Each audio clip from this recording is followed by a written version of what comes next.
Maraming paraan para mapapurihan ang ating Panginoong Diyos. Isa dyan ay magkaroon ng matiwasay, maayos, magandang buhay.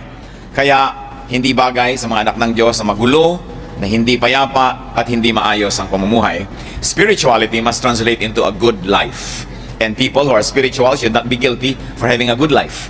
Because life is a gift from God, and therefore it must be brought to the highest possible levels, not only of enjoyment, but also of meaning.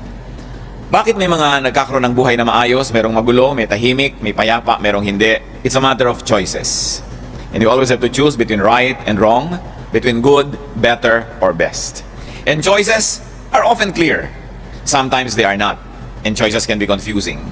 We're going to refer to Proverbs for 8 no-nos on rightness.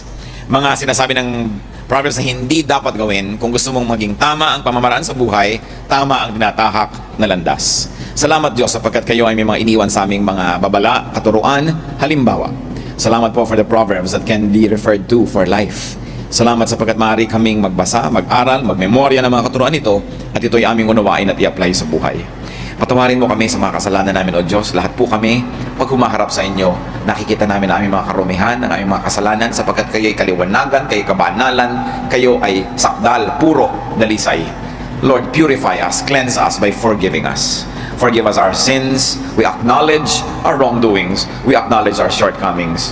Forgive us. Cleanse us. Fill us with your love and forgiveness. Fill us with your spirit so we can see you face to face and learn from you.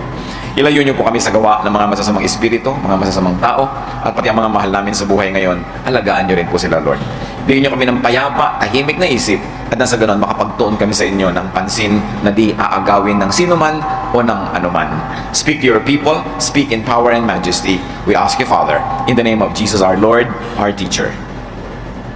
8 Proverbs and 8 Proverbs no-nos on rightness. Napakarami pong katuruan yung mga Proverbs sa do's and don'ts.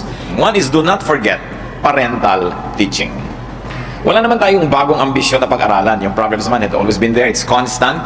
But what's important is, as our wisdom increases, we review basic things, and definitely we will find new meanings and new applications, because now we're able to plumb the depths of such words, and now we are more equipped to see what probably we missed seeing when we were a little bit younger in our spirituality. Ang isang mahalagang paalala, do not forget parental teaching. Kahit ano pang sabihin natin, kahit mas marami pang anak ngayon ng mas maraming technical or academic education than their parents, iba pa rin talaga ang turo ng magulang. Proverbs 6:20, My son, keep your father's commands, and do not forsake your mother's teachings. For one, parental love is probably the purest love, and therefore, parental teaching is probably the purest in intentions. May mga nagtuturo sa atin, pero para lang tayo i-manipulate. May nagtuturo sa atin para matrain tayo na maging spare part ng machinery ng kanilang kumpanya. Kaya ka tinetrain. May nagtuturo sa ng mga bagay-bagay para pakinabangan at ma-employ, pero itinuturo ng magulang para talaga sa ikabubuti ng anak. Nakakalungkot lang na kuminsan marami ng pagkakamali at nagkaedad na ang tao bago niya maisip na tama pala si nanay, tama pala si tatay. So bago pa tayo dumating sa ganung realization, made wiser by the pains that we go through, tandaan na lang natin ang sabi ng Proverbs, do not forget parental teaching. Pag gagawa tayo ng mga desisyon, lagi mong isipin, anong sasabihin ng nanay ko o ng tatay ko kung malaman niya itong gagawin ko? Anong payo ang ibibigay niya? Magkamali man kung minsan ang payo ang magulang, there is definitely no mistake in the intention. And the intention is always for our upliftment, for our betterment, for our well-being. At dahil lang doon, we should honor parental advice. Napakaraming tao na pahamak dahil lang nilimot yung parental teaching. Ang sinabi dito, do not forget. Ibig sabihin, alam mo na yung teaching ng magulang mo. Huwag mo lang kalimutan. Iba talaga yung perspective na ibinibigay ng edad, yung perspective na ibinibigay ng pagdaan ng panahon. And when this is filtered through remembrance and very specially interpreted to help you, it is going to be good for you. Another proverb no-no is do not neglect sound judgment. Do not abandon sound judgment. Again, the presumption is you know what sound judgment is. You know what good and bad are. Ano alam mo pinakaiba nun? Nasabi, huwag mong kakalimutan yung tamang pag-iisip. Alam naman natin kung anong tama. Alam natin kung anong tamang pag-iisip. Kung bakit pinipili lang ng marami sa atin yung maling paraan ng pag-iisip, yung maling landas na tatahakin, samantalang alam natin kung ano ang tama at mali. Seldom are we going to be surprised, yung pala ang tama, ito pala yung mali. That's very seldom. Most of the time, we really know what is good and what is bad, but we just neglect sound judgment. Minsan sinasadya natin huwag maging maingat, nagiging padalos-dalos, nagiging careless. Sabi sa Proverbs 3:21, My son, Preserve sound judgment and discernment. Do not let them out of your sight. Sino ang madalas na maligaw? Hindi niya na-preserve yung sound judgment. Those who surround themselves with people who insist on making him do the wrong thing. Evil company ruins morals. Kadalasan yung alam na alam mo na tama, pag lagi kang nakakarinig ng kabilang opinyon, nababaluktot din ang iyong pananaw. Na bagamat alam mo pa rin yung tama, pero namamanhid ka doon at nagagawa mo pa rin ang mali. Dapat lagi tayong nare-refresh on what is right, nakikipag-usap, nakikibarkada tayo sa mga tama ang takbo ng utak para magkaroon tayo ng balanse at laging malinaw ang pag-iisip, hindi nadadaya. Sabi, preserve sound judgment. It means that sound judgment, even though you know it, may be forgotten, may be neglected. We have to keep on preserving that. Ngayon, hindi na lagi sa mga pelikula that crime does not pay. Marami na ngayon ng mga istorya, yung storyline nila, crime pays. Sa postmodernism, wala na mga absolutes, wala nang tama at mali. Kung ano na lang naisip mo, yun ang pwedeng mangyari. Dapat bantayan din natin ang mga sarili natin sa panonood ng mga pelikula, pagbabasa ng literature, na masyadong postmodern yung approach. Kasi marami na dyan na crime pays.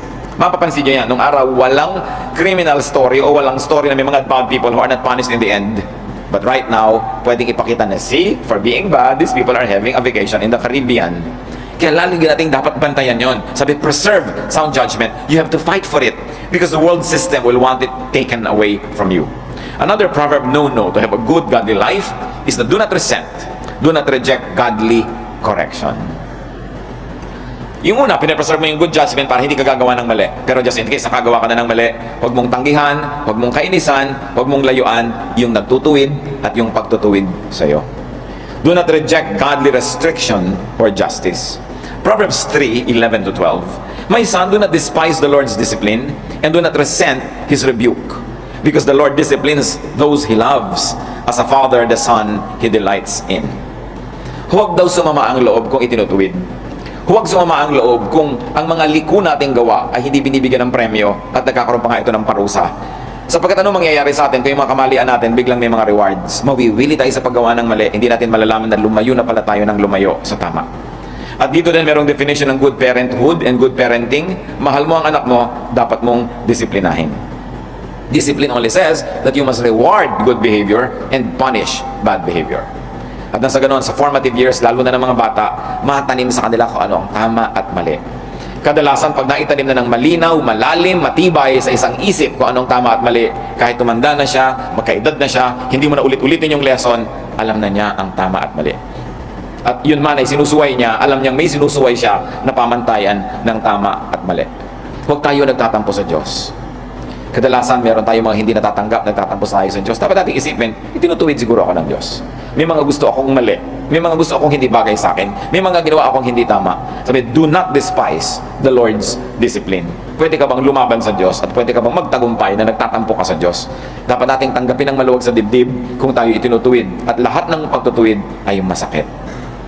Kung minsan alam na alam mo, you got into a very long love affair, wrong love affair, tapos hindi nag-click yan, hindi nag-flourish, ang hirap na hirap ngayon yung buhay mo, nagtatampo ka sa Diyos, sa buhay, but you must be happy that you are being corrected from an otherwise more horrible situation that could befall you if you insisted on taking a wrong turn and taking the wrong road. Another no-no sa Proverbs. Kung makikita natin, wala naman talagang theme yung Proverbs kasi collection yan ng maraming wisdom. Bawat isang sentence dyan, isang leksyon na eh. Kaya napakasarap pag-aralan. At hindi yung isang lesson lang, isang theme. Kung saan kadalhin ng Proverbs, yun ang lesson mo. Kasi ganoon naman talaga ang buhay. May theme ba ang buhay?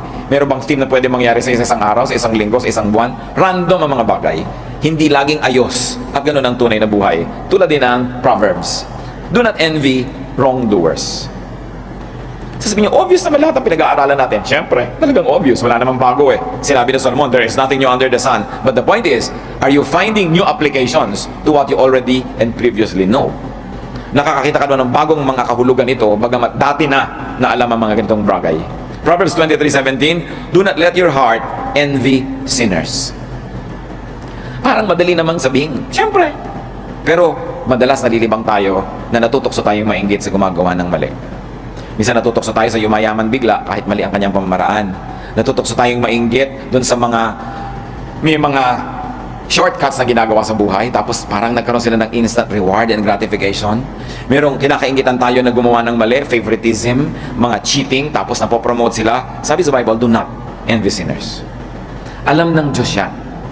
At kung minsan, hindi natin alam Napaparusahan na pala yung gumagawa ng mali. Although sa ibabaw, sa pang-ibabaw, akala mo ang sarap ng buhay nila, yung pala may mga kaparusahan ang nangyayari.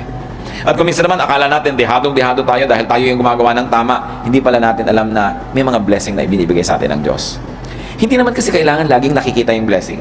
Lalo pa nga tayo mga tao, limitado naman ang kaya nating makita. Kadalasan, ang nakikita lang natin yung tinititigan natin at yung gusto nating makita. Pero sinabi yan ang salita ng Diyos, kaya manalig ka na hindi dapat kinaiinggitan ang gumagawa ng mali. Kahit sinasabi ng isip mo, sinasabi ng mata mo, sinasabi ng karanasan mo, nakainggit-inggit sila. Sabi ng Word of God, hindi. Hindi ka dapat matukso kahit kailan na managhili sa mga gumagawa ng masama. Isa pa na no sa Proverbs, do not yield to evildoers' invitations. Ang mga gumagawa ng mali, ang mga gumagawa ng masama, hindi kontentong sila lang ang gumagawa. Laging gusto nilang may kasama. Lagi silang nag-iimbita. Yung mga nag-drugs, hindi yan kontento mag-drugs mag-isa. Laging yayayain ang mga kaibigan. Kadalasan yung mga nambababae, hindi kontentong mambabae dala sila mag-isa. Kahit sila may asawa, yayayain pa yung mga kumpare nila, mga kaibigan nila. Yung mga gumagawa ng mga hindi tama, usually they love company. Ang daming paalala sa Proverbs na huwag papayag na madala ng gumagawa ng mali. Proverbs 1:10, if sinners entice you, do not give in to them. In Proverbs 1:15, my son, do not go along with them. Do not set foot on their paths. Yung mga gustong mag-casino, gusto niya laging may kasama. Yung mga gustong magsugal, gusto niya may mga kamarkada. Yung mga gustong gumawa ng mga kung ano-anong mga krimen, lagi sila magsasama ng mga kung sino-sino. Kaya sabi, huwag kang papayag. Piliin mo kung sino ang merong access sa iyong tenga, sapagkat yung may access sa iyong tenga, pwedeng makipag-iyaya sa iyo. Pinakinggan ninyo ang mga magulang ng mga napahamak na mga anak, wala naman sinisisi kundi kabarkada ng mga anak nila eh. Sasabihin, kasi napabarkada yung anak ko, niyaya sa masama. Yun din naman siyempre yung kabilang magulang doon, sasabihin din, napabarkada kasi anak ko, niyaya sa masama. Nagkakayayaan kasi. Bihira naman, yung isang tao lang yung may gustong gumawa ng masama, tapos yayayain ka. Kaya ka nayayaya kasi gusto mo rin eh. Kaya tayo dapat mag-ingat. Kasi gusto naman talaga natin gumawa ng mali. Meron talagang struggle ang tao. Hindi ka pwedeng yayain sa ayaw mo. Hindi ka pwedeng yayain doon sa ipinanindigan mo dahil ayaw mo. Nayayaya ka lang sa gusto mo rin. So sino ang pag-iingatan natin mga kapatid? Yung mga tao na pareho tayo ng weakness. Kasi pag niyaya ka nun, gusto mo rin, sasama ka naman. Huwag kang nakikibarkada sa mga taong pareho mo ng mga reklamo sa buhay. Mga ginang-ginang, nagre-reklamo tungkol sa kanilang husbands, re-reklamo, sasama sa mga ginang-ginang na reklamador din. Mamaya kung ano na namang mahimala ang ginagawa ng mga ginang na to pag magkakasama, dahil nagkakakonsintihan na rin sila because they empathize with one another. So ang pinipili mong kabarkada, sino? Yung nakakapagbigay sa'yo ng balanse. Hindi naman lagi, pero yung nagno-no sa'yo. Yung niyayaya mo sa kung saan, hoy, hindi natin dapat ginagawa yan. Yung may reklamo ka tungkol sa iyong magulang, tapos yung kaibigan mo, di naman, okay naman yung magulang mo, nakikita ko naman, may ginagawa din silang tama. Pero tayo mga tao ay tamad. Ang gusto natin, lagi natin kasama yung kakampi natin. Ang lagi natin kausap, yung sang-ayon sa atin, payag agad sa ating mga sumbong. Pero alam niyo yung danger nun? Pare-pareho lang kayo ng weakness. Paano ngayon kayo makakapagpalakasan sa isa't isa? Paano makakapagbigay ng balance? We love people who always agree with us, but will not be helpful, will not be healthy for our lifestyle. So do not yield to evildoers' invitations. Di ba alam din natin yon? Pero bakit alam natin, pero madalas pa rin tayong mayaya? Kasi kung minsan nahihiya. At ito ang isang dapat nating ituro sa ating mga anak. Dapat marunong manindigan. Tayo mga Filipino, kilalang-kilala sa pakikisama. Pero meron isa pa tayong katangian na higit mabuti, paninindigan. Na nakikisama ka, hanggang hindi nako-compromise talaga yung kaluluwa mo, yung espiritu mo, o yung ikabubuti ng kapwa. Pero oras na yun ay mako-compromise na, dapat manindigan ka na. Kaya ang mga anak natin habang maliliit, mga apo, pamangkin, dapat turuan natin sila mag-refuse. Marunong sila dapat mag-no. Hindi yung lahat ng iuutos mo, payag sila. Lahat na sasabihin mo, opo, opo, opo. Kasi hindi natin sila natuturuan mag-resist. Dapat tayong mga magulang, kahit sabi ng anak, ayoko pong gawin yan. Ba't ayaw mong gawin? Anak, meron tayong kakainin, ayoko pong kainin yan. Hindi mo papagalitan agad, ba't ayaw mo? O sige, may dahilan ka, di wag. May pupuntahan tayo, ayoko pong sumama, ba't ayaw mong sumama? At kung may dahilan, o sige, wag kang sumama. Kasi pag na-train natin sila na magsabi ng no, they will be able to apply it when they must say no to evildoers. They will be able to apply it when they must say no to those who entice them to do wrong. Pero kadalasan yung mga anak mo napahamak sa mo, ba't ka sumama? Nakakahiya po kasi. Kakahiyan tumanggi. Kasi sinanay natin sila na hindi pwedeng tumanggi sa atin. Hindi pwedeng tumanggi sa matanda. Hindi pwedeng tumanggi sa ate o sa kuya. Dapat pwede. Kaya lang, pili. At dapat na ipapaliwanag kung bakit sila tumatanggi. At kung reasonable yun, we honor it and say, wow, that's a good decision. You may refuse even me, my son, my daughter, if you think it is not reasonable. Then we begin to make people na may sariling anino. Nakakalikha tayo ng mga tao na pwedeng tumanggi, hindi sunod-sunuran, hindi yes man or yes woman. It's important. Another wisdom from Proverbs, if you were going to have a quiet, beautiful life, whenever possible, do not be an outlaw. Do not join those who wrongly oppose power or the powerful. Siyempre, romantic isipin that you should stand up to the powerful, that you must have an advocacy, that you must stand up for this and that and against this and that. But if you're going to be very personal and healthfully selfish, in other words, you're practical, you have only one life to live. Kahit ka pa may buhay sa kabila, isa lang ang buhay mo dito. So dapat mong iniisip kung para saan mo to ginugugol at saan mo uubusin. Why live as an outlaw? Why live as an outsider when you can be an insider? Instead of simply fighting power, why not find a space for you within the system? Hindi ko minamaliit yung mga matataas na hangarin ng mga tao na sumasalungat sa mga kapangyarihan, naghihimagsik for the sake of principle, pero tingnan nyo yung mahilig lumaban. Sa mga kumpanya, yung hilig-hilig lumaban, sasali ng union, lalaban sa mga boss, madalas yung buhay nila ang gulo-gulo. Pag may natanggal, sila yung natanggal. Tapos yung mga followers nila, dahil ang dami-dami hindi naman matatanggal sila lang. Proverbs 24:21-22, Fear the Lord and the King, my son, and do not join with the rebellious. For those who will send sudden destruction upon them, and who knows what calamities they can bring. Lalaban ka sa makapangyarihan, humanda ka, i-sacrifice ang buhay mo. I-sacrifice ang buhay ng iyong asawa at anak, magulang, kaibigan, mga mahal mo sa buhay. Hindi ko sinasabi mga kapatid na huwag kayong magkaroon ng paninindigan, huwag kayong lumaban sa oppression, huwag kayong lumaban sa masama. Pero isipin nyo rin mabuti, kung minsan yun namang partido na ipinaglalaban mo, masama rin eh. Hindi rin lumalabas pa lang yung kasamaan niya. Meanwhile, iisa lang yung buhay mo, ano nangyari? Namundo ka ng 10-20 years, maibabalik mo ba yung nawala? Yung nagkawalay kayo ng mga mahal mo sa buhay, maibabalik mo ba yun? Kaya nakikita nyo, pati yung mga digmaan na sinasalihan ng mga bansa, usually vanity lang ng mga hari ang mga digmaan, failure of diplomacy.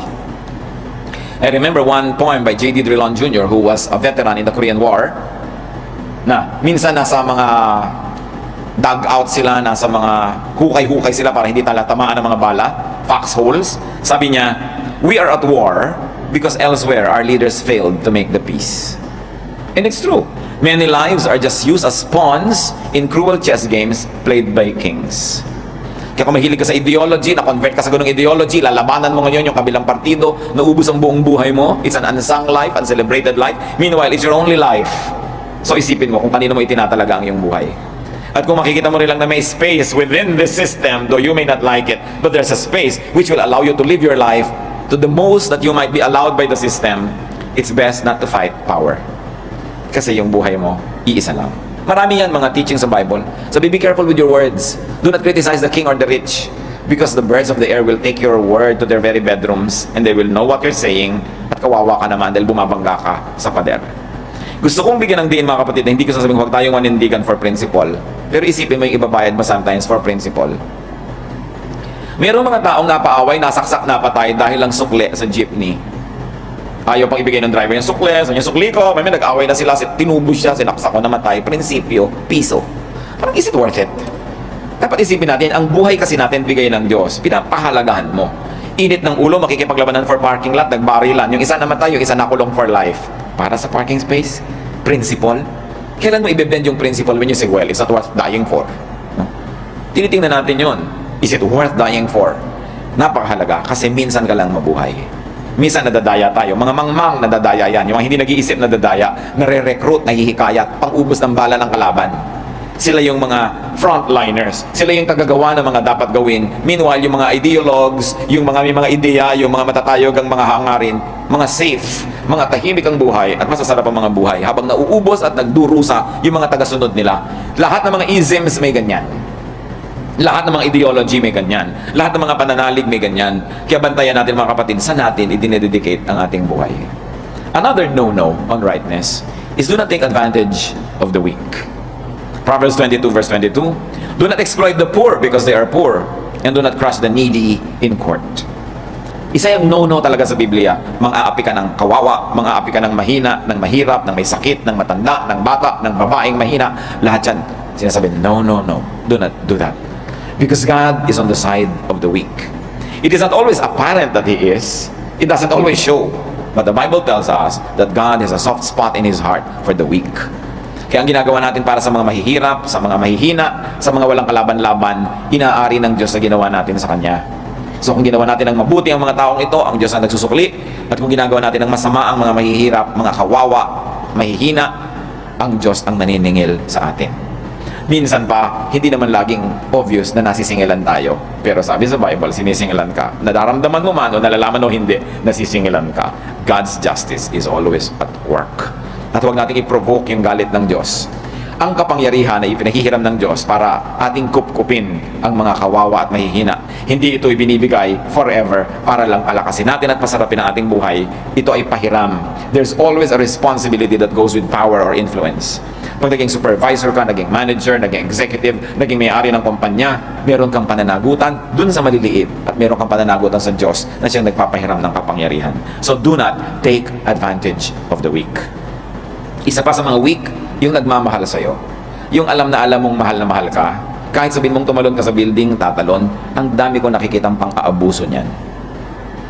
Bakit nyo pagsasamantalahan at kakawain nyo nagmamahal sa inyo? Hindi ba dapat gantimpalaan nyo pa ngayon? Dapat yung suklian ng pagmamahal? Pero ang dami ko nakikita kahit mga asawa, abusong-abuso dahil alam nilang mahal na mahal sila. Hindi kanya ng pagsukli sa pagmamahal, dapat suklian mo ng pag-ibig din. So do not take advantage of the weak. And finally, last for tonight, no from Proverbs. Do not outshine great people. Do not claim equality with the great. Do not social climb, unsettle, and threaten the powerful. Huwag ninyong pagseselosin ang makapangyarihan dahil marami siyang magagawa para kasirain.